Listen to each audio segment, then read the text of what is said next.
சுப்ஹானல்லாஹ் சுப்ஹானல்லாஹ் அல்ஹம்துலில்லாஹ் அல்ஹம்துலில்லாஹ் அல்ஹம்துலில்லாஹ் அல்லாஹு அக்பர் அல்லாஹு அக்பர் அல்லாஹு அக்பர். ஏக இறைவனை போற்றி புகழ்ந்தவனாக, அவனால் எடுத்தறியப்பட்ட சைத்தான்களிலிருந்து பாதுகாவல் தேடியவனாக, இன்றைய நவீன சைத்தானாக இருக்கின்ற நரேந்திர மோடியிடமிருந்தும், புலிமூட்டை சைத்தானாக இருக்கின்ற அமித்ஷாவிடமிருந்தும், குட்டி சைத்தான்களாக இருக்கின்ற எச்சி ராஜாவில் இருந்து ஆரம்பிச்சு ராஜேந்திர பாலாஜி வரையில் அல்லாஹ்விடம் பாதுகாவல் தேடியவனாக, அந்த ஏகனுக்கு நன்றி சொல்லவனாக, இவ்வளவு பெரிய கூட்டம் நம்மளுடைய தொப்புள் கோழி உறவுகளும் ஒருங்கிணைந்திருக்கிறார்கள். இந்த கூட்டத்திலே இன்னும் பல தலைவர்கள் பேச முடியாமல் நின்று கொண்டிருக்கிறார்கள். ஒரே காரணம், உங்களை வெயிலிலே தவிக்க விடக் கூடாது என்ற எண்ணத்திலே.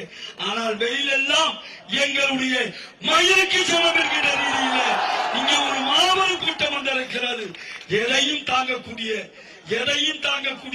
உன்னுடைய துப்பாக்கி குண்டுகளையும் தாங்கக்கூடிய கூட்டம் வந்திருக்கிறது. நீ செய்து வா என்று கூறி அல்லாஹ்வுக்கு நன்றி செலுத்தியவனாக வந்திருக்கக்கூடிய உங்கள் அத்தனை